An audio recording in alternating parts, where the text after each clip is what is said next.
The Spin-off Podcast Network. This is Kiwi is back for a brand new season with more inspiring kōrero from special guests including rugby player, father and role model TJ Perenara. My family bring me joy. Rugby brings me joy too, but it's not the same joy as my family brings me. And global dancer and choreographer Kirsten Dodgen. For some reason, people think I'm very intimidating. Listen to the new season of This is Kiwi, brought to you by the Spin-off Podcast Network in collaboration with KiwiBank. Available now wherever you get your podcasts. Are you curious about how business can be better? I'm Simon Pound, and I host Business is Boring, a podcast where I kōrero with some of the most interesting people in entrepreneurship, commerce, and making things happen. Tune in to Business is Boring every Tuesday, brought to you by the Spin-off Podcast Network in partnership with Spark Business Lab. I've got fucking pins and needles in my leg. I've got pins and needles. I can't cope with pins and needles. It's like one of my things. I just can't deal with it. Like, We're learning this. I'm going to be sick. Move it around, up and down.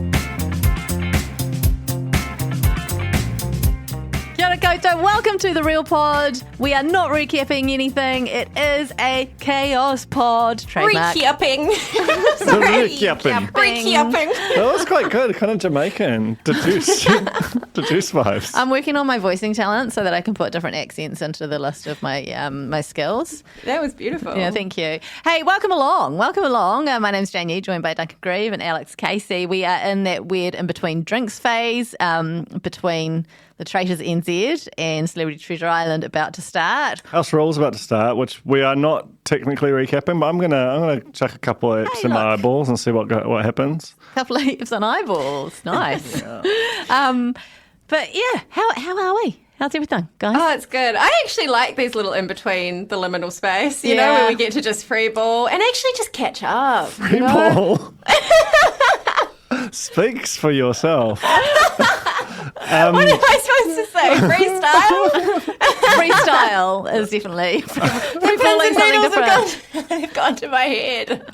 So, but also it means that you can go and watch your own TV and not just whatever you're told to. Nah. And I spent that. Can I just talk about it?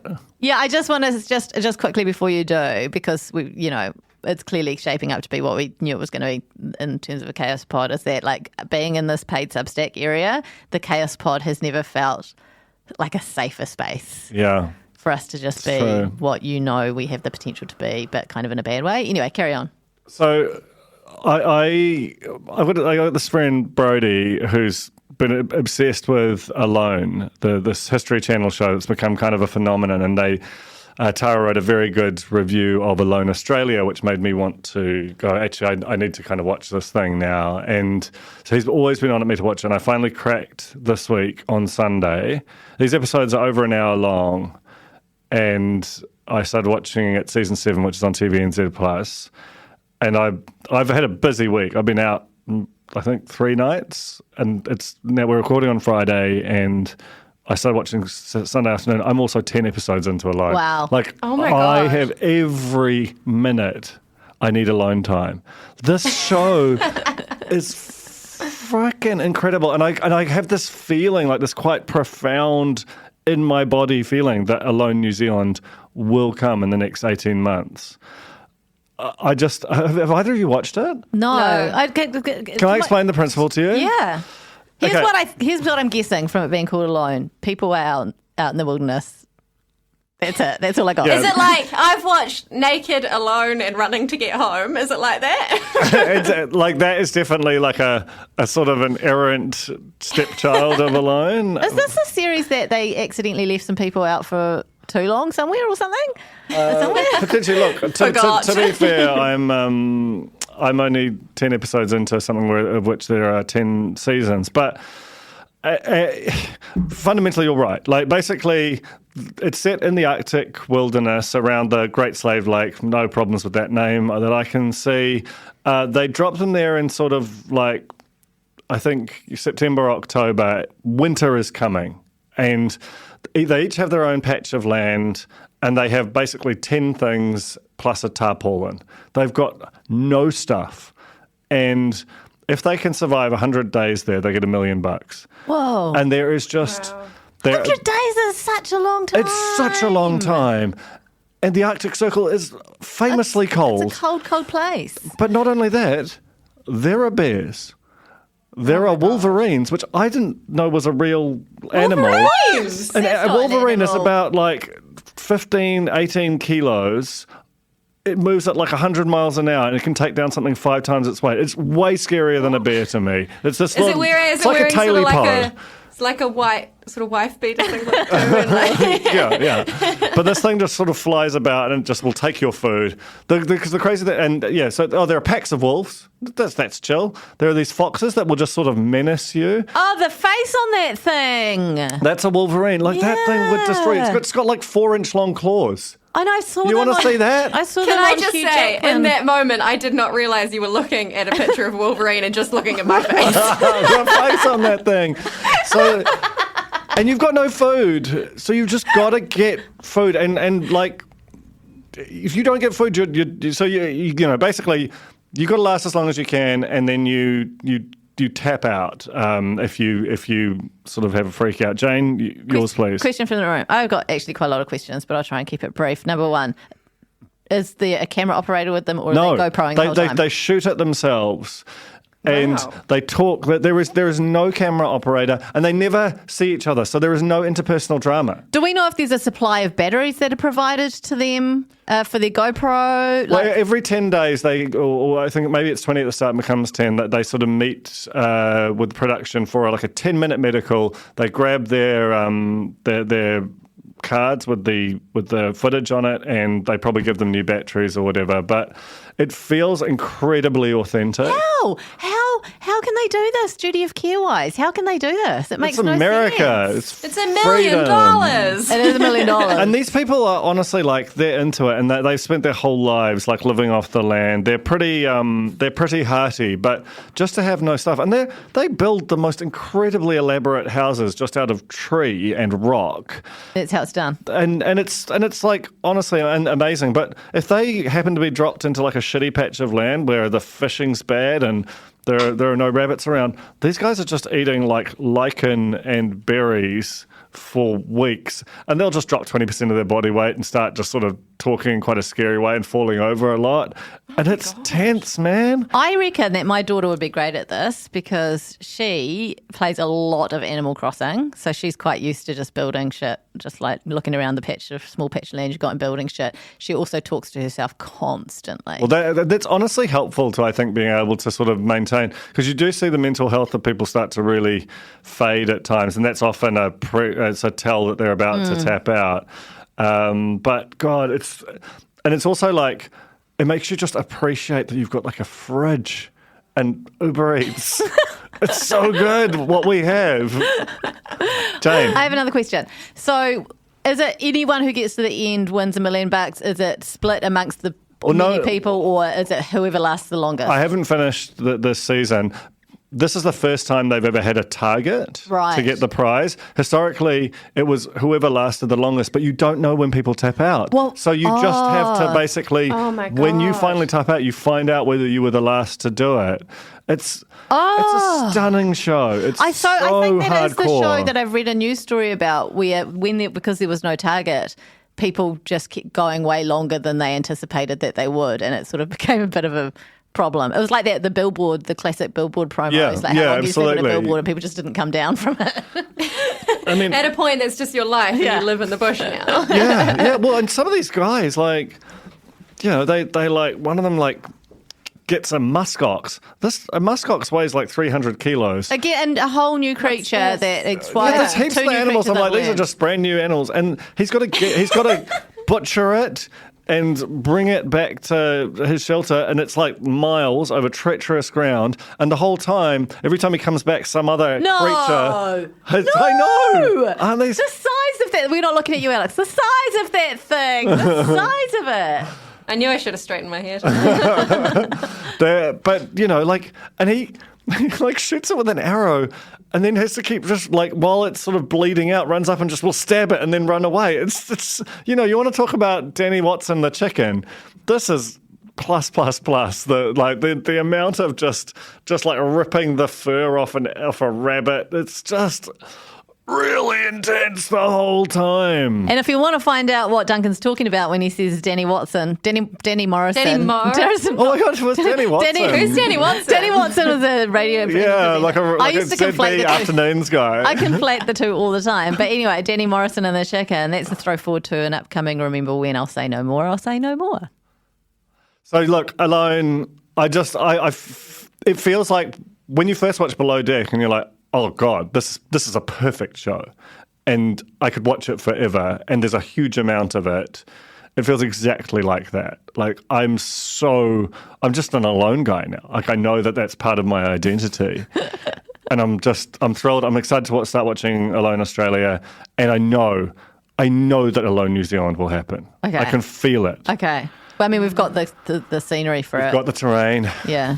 We don't have the Wolverine, so. This year we did Tracked, and also they shot this crazy like SAS survival show with Jojo Siwa and one of the Real Housewives, and I think Jack Osborne down south somewhere. So we've got, you know, we're inching up to it. And what's The the summit? What's infrastructure the is there. summit? What's the summit? Was that shot here? That was shot here. It's an Australian show. Climb a mountain. Yeah. God, we're getting outdoors, We aren't really we? are. Jeepers, creepers. The irony Come is, back in. the three of us literally never leave the never house. out. You Hate know? this stuff. Never seen it. Don't touch grass. Okay. Well, that's our podcast. sorry. Thanks, Duncan. I'm not opposed, but I needed to do that. No, that's okay. I'm glad you got it out. We have some real news.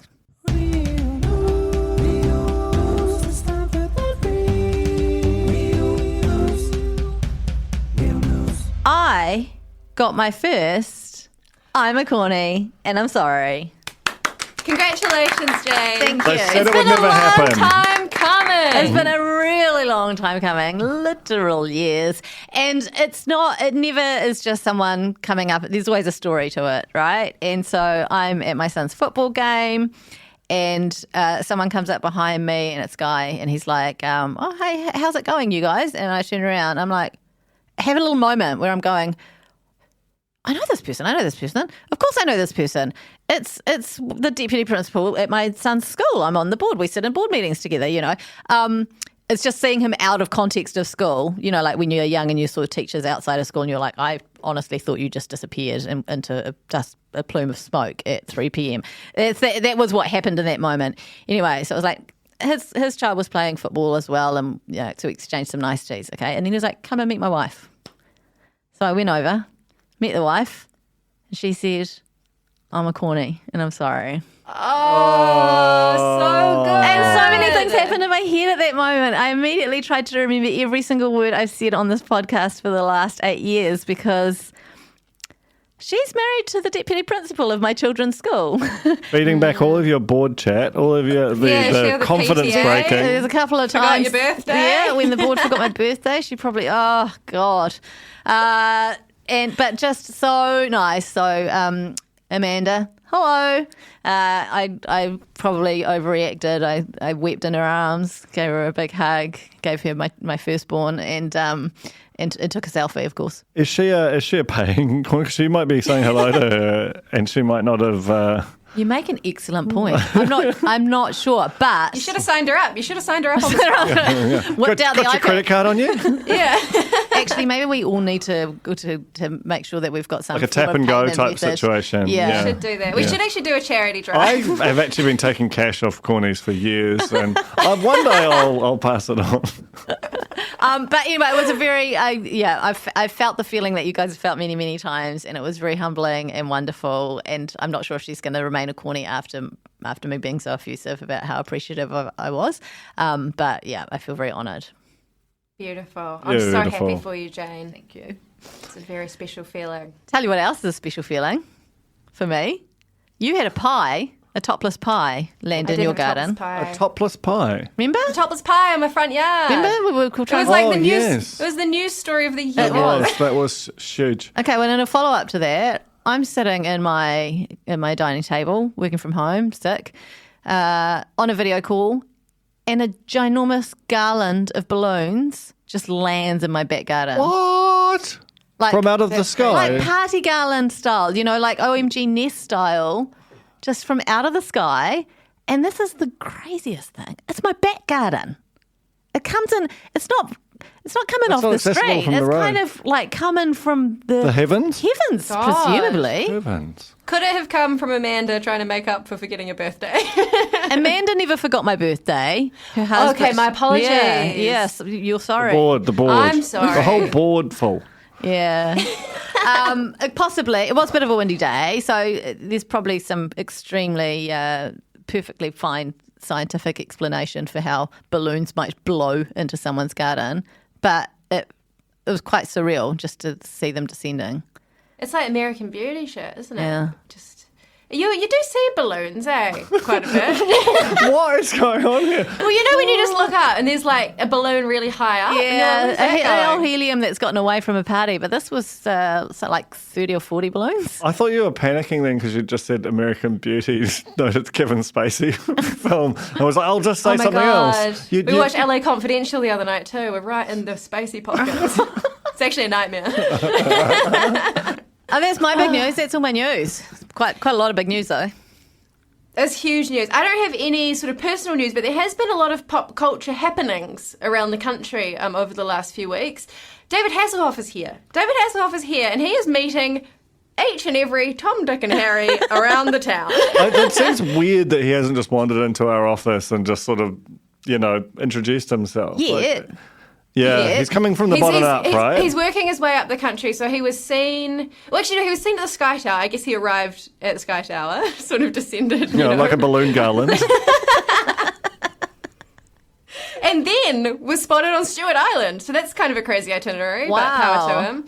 With Rhys Darby, where they must be filming some kind of zany travel show. A source said that they also spotted a film crew and an actor who looked like they were dressed up as a cheese roll. So do with that what you will. He's had the honour of meeting our national representatives, Joe Cotton and Steve Broad, which I think is really, really powerful. But he's also been here before. David Hasselhoff, to me, sort of seems like the kind of guy who's always been here. Don't you think? Yeah. Like the sort of Noel Edmonds, like kind of like just a guy who would probably be at the pub. I feel like he would love the White Lady. It feels like before Cameo, there's a sort of certain tier of celebrity.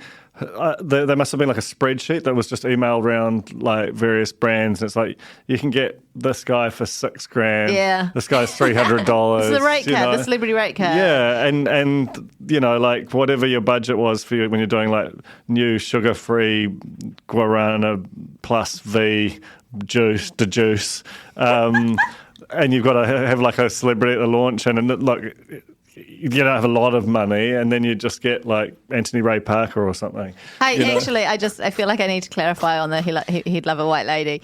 I don't know how he feels about white ladies. You meant the burger place. I did mean the burger place. I definitely mean the burger place, and that was obviously to be fair, Baywatch was not a wildly diverse show in its day. It was a nod to his famous video of him consuming a burger whilst extremely inebriated. Right. Yeah, that was tough. He's done well to get past that, because that's quite... It felt irrecoverable. It felt like massive. Mel Gibson and the Police. And now he's just like honestly stomping around with someone dressed up as a cheese roll. It's having a great time. So yeah, if you see or have seen the Hoff or have met the Hoff, get in touch. He seems to be meeting every radio host, which is kind of annoying because we're basically radio hosts in a sense. We haven't really put the call out though, have we? We're doing it now. We just hope people find their way to us. He's going on the project. Should I go get on the project and corner him in a studio or something? Yeah, get a grab. It feels so accessible. It's almost beneath us to try and solicit him. It really isn't. He should just know. Do you know his who? handlers? I think. Do you know who we are? Do we know who we are? Do you know that no one else knows who we are? I remember in the very early days of the spin-off when we'd be writing Lightbox content, we were writing about some David Hasselhoff show, and he was the first big celebrity to tweet a piece of our content, and it was a massive, massive moment when we got the Hoff tweet. Who we are. And that was back in the early Twitter days when it really meant something, you know? That was huge.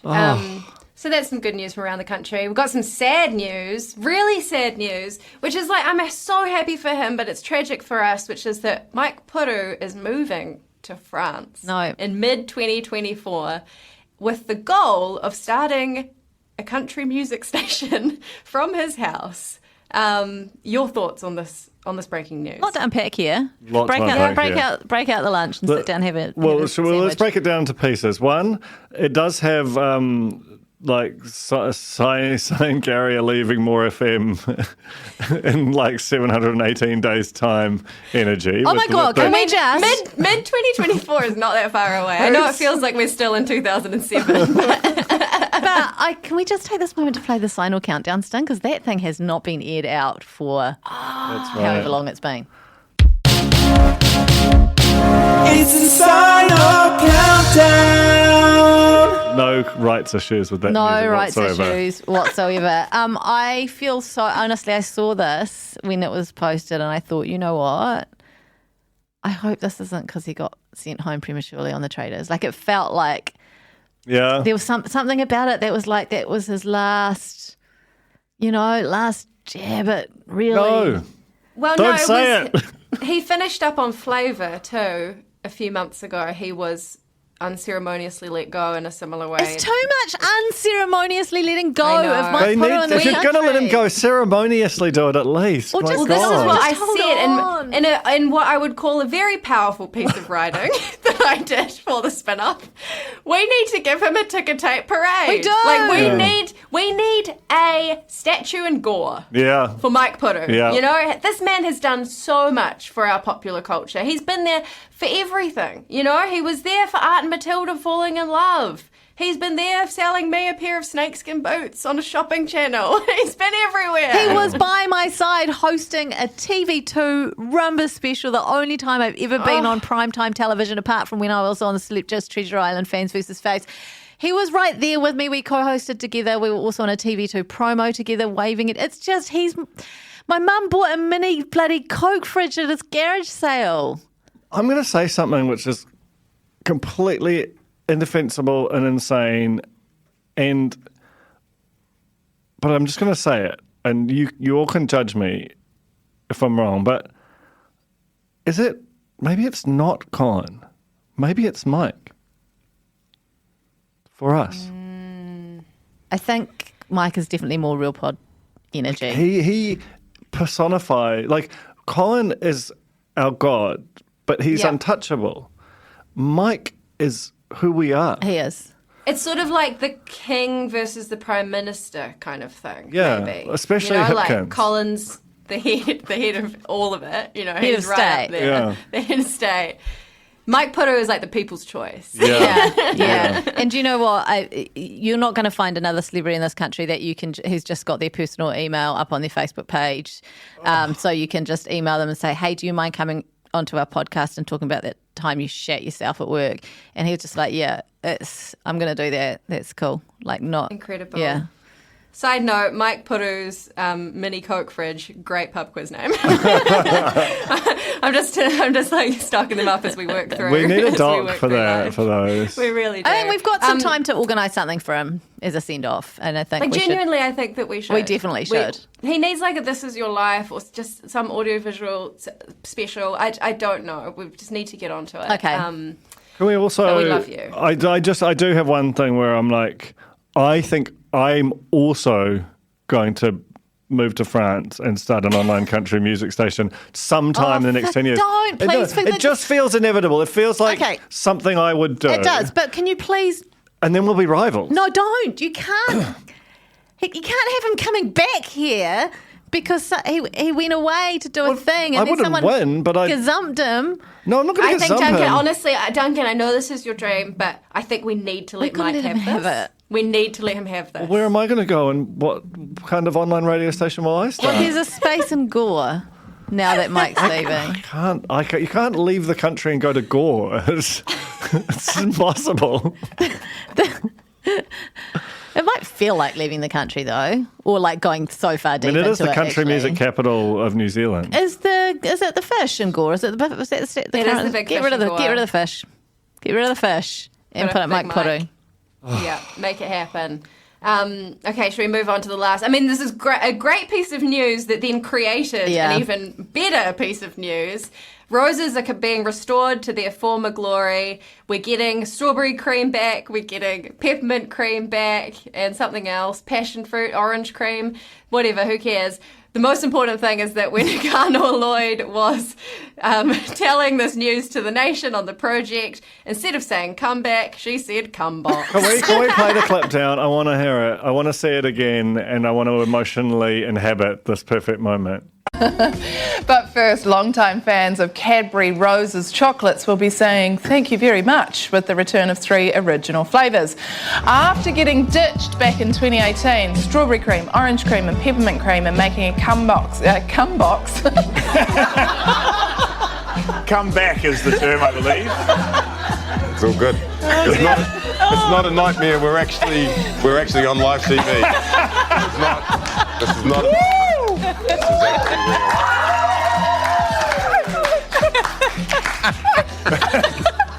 Nice. The show is going well.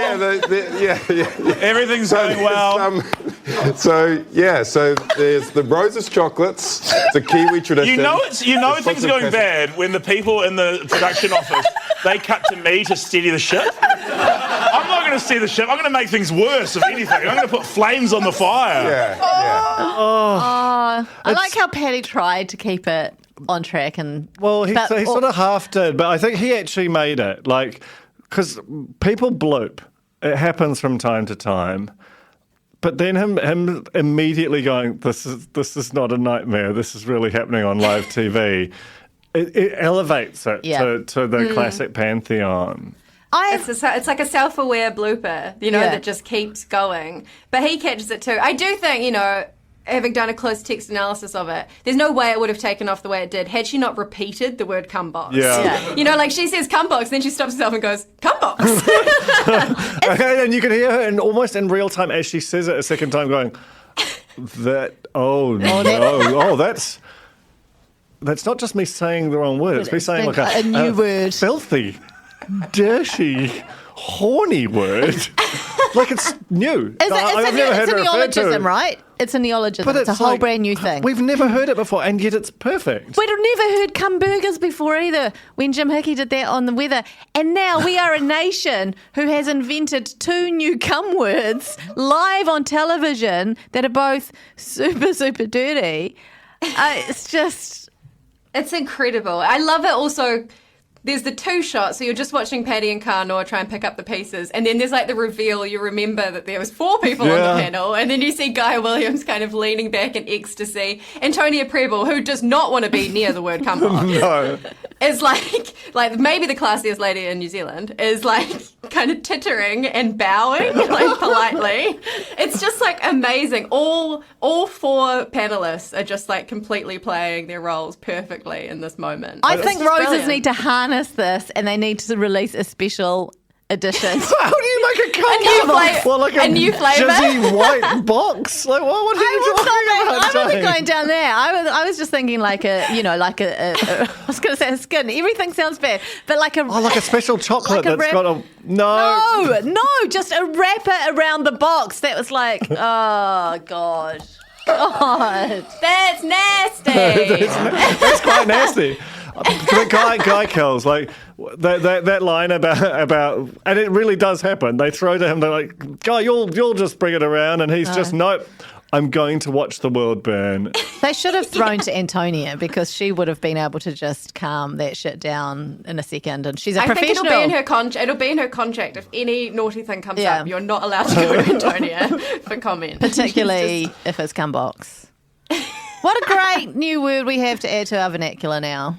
Yeah. That's incredible. New word for you guys. Are we just so old and out of touch that we're in just the wrong saying that we don't realise that cum box is... Do you think a cum burger comes in a cum box? Is that the packaging? I'm just trying to figure it out, from a product perspective. You've ever said. Oh my God. Oh my God. Cumbox has What had a a gift. life of its own. Wow. It's That is the incredible. gift that keeps on giving. Just something to think Thank about. you very, very, very much. Can we even move on from this or no? This is I it. think that's the news. Oh, God. Just come Is that our podcast? No, we've got to do reality check yet. It's us all have a reality check. We'll be back in a second after this little singy song. I have 4 weeks to decide if I'm going to drop my entire life for you. I am disgusted at how much you have copied my husband. Did you just fart? I don't even know you. Reality check. Oh, God. Go, Alex. Talk about... I can't. Oh, well, I don't even know much about this. Duncan, this was actually your hot tip that TVNZ appears to be casting for a local Love It or List It. That's well. Is it? Okay, so I saw them. I think it was on a television screen. Oh, no, I've completely forgotten how to talk, let alone podcast. They basically just had like some kind of generic stock imagery of like a Renault-ish or housey vibe with a URL that just said tvnz.co.nz/new house show or something like that.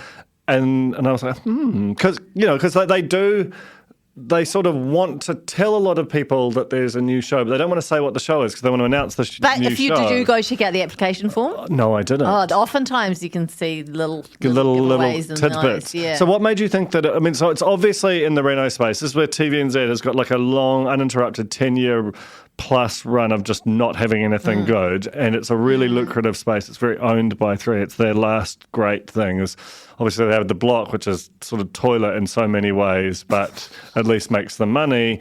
And now they've got House Rules about to launch, very exciting. So TVNZ just has to have something. But you think it's Love It or List It. What's the vibe? I don't know that show. I just assume because it says TVNZ are on the lookout for homeowners who can't decide whether they want to sell or renovate. It's Love It or List It. Love It or List It. Yeah, right. Oh, And then great, because that is a show. Like, I mean, obviously, I come from a house. I'm married to. You come from a house. I come from a house. I come from a box. I'm married to a huge Kirsty and Phil obsessive who's seen the whole, and I Love It or List It is their sort of foundation show. What? Is it not location? They've got both. They've got both. The location was the original, and Love It or List It was. I would argue that's the foundation. But I show. think it was I think Love It or List It has become bigger. It sort of vibes bigger in terms of the cinematic universe. It's more contemporary. Yeah, and I thought that they could never do that in New Zealand because basically they pay for you to. It feels like they pay for you to renovate your house. Maybe you do it yourself. No, I think that people come in with a budget. Right. And then but basically the big deal is there's going to be a New Zealand Kirsty and Phil, and this show is a sick franchise. Basically, you've got like a couple who can't decide what to do. One of them wants to move, and the other wants to stay and fix the house up. And they fix the house up, and then the other, one of the hosts goes out and hunts them a great house, and they have to decide whether to stay in their renovated house or move to the cool one that's been found. And it's just like super compelling. Every week you meet this new couple, you go on an emotional journey with them. It really leans on the charisma of the host, so I'm not sure who that's going to be, but very exciting if it's coming to New Zealand. Well, it should be Jane Yu. So, Alex? I have a question.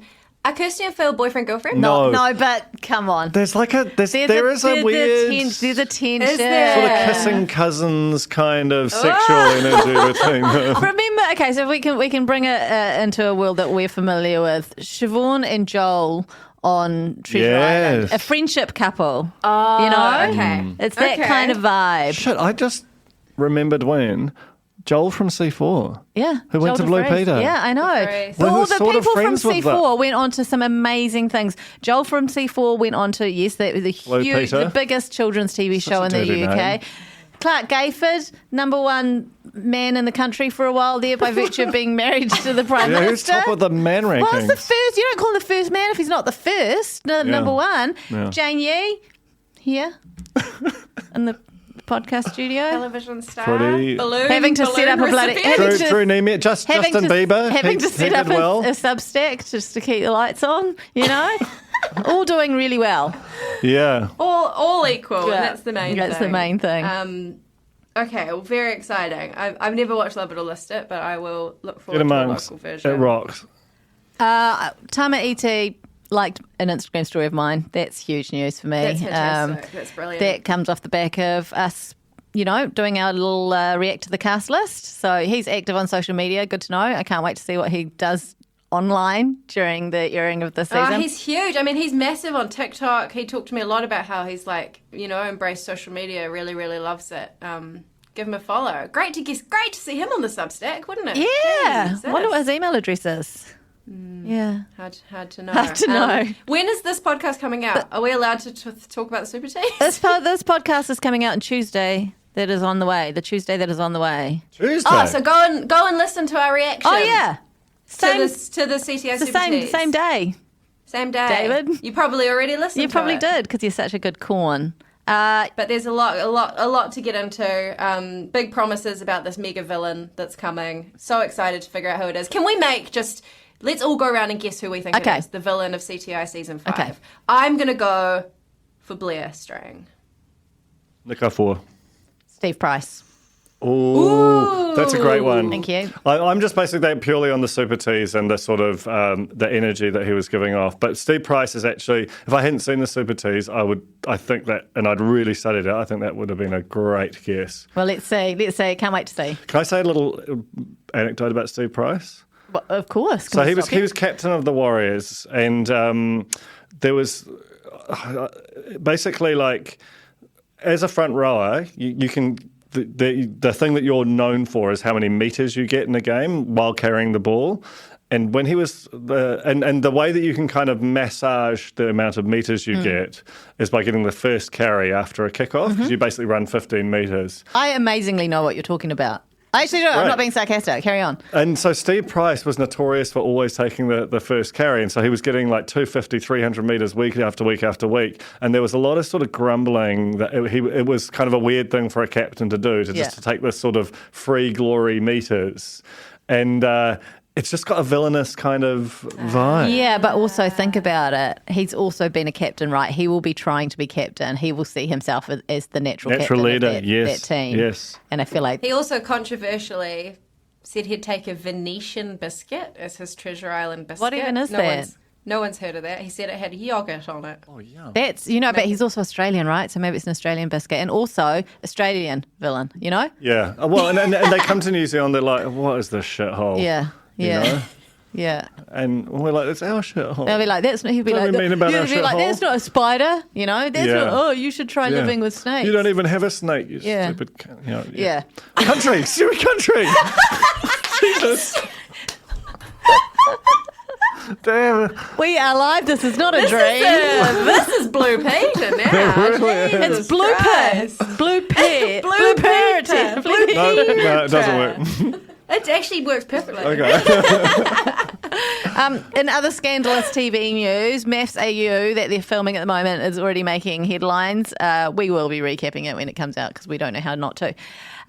People are walking off the show. What? Yeah. But that said, they're walking off the show with cameras in tow. So I feel like there's always people walking off the show. They generally come back.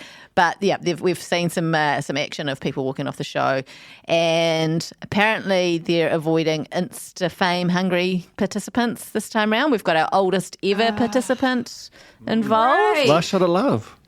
I don't think it's quite that level, but yeah. Anyway, basically, just letting you know, MAFS still being MAFS, and it's coming back. It's coming back. Oh, it's so exciting! Because this is how we shape our year. Yeah. This is our life. This is our life. We're looking down the barrel of Treasure Island. We're looking down the barrel of MAFS. We're also looking down the barrel of Love Island All Stars. This is huge, and I have insider information. What? I believe because a very good friend of mine was recently on holiday in Fiji and messaged me and they're said, shooting in Fiji. Oh my fucking God, they're filming Love Island. She started to see, well, in her words, she saw a man with very filled lips.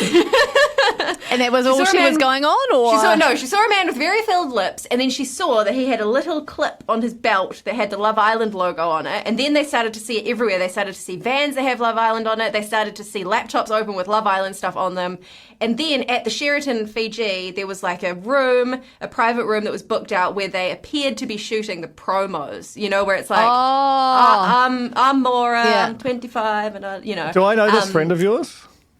It is a friend known to one and all. I know who you're talking about. I'm going to grill this. A friend to all, someone loved by all. She did not see any stars, but definitely felt like it was happening. But what I'm confused about is there was also the Love Island games happening. I don't know if they're the same thing or different things, but there's definitely something currently being shot in Fiji that is a Love Island production. I don't think it's All Star. My understanding of shooting a reality TV show in Fiji, because from when I was on Treasure Island, Fans vs. Faves, just earlier this year, is that it's quite economical to shoot in Fiji. Yeah, that's right. They've got good incentives, good rebates.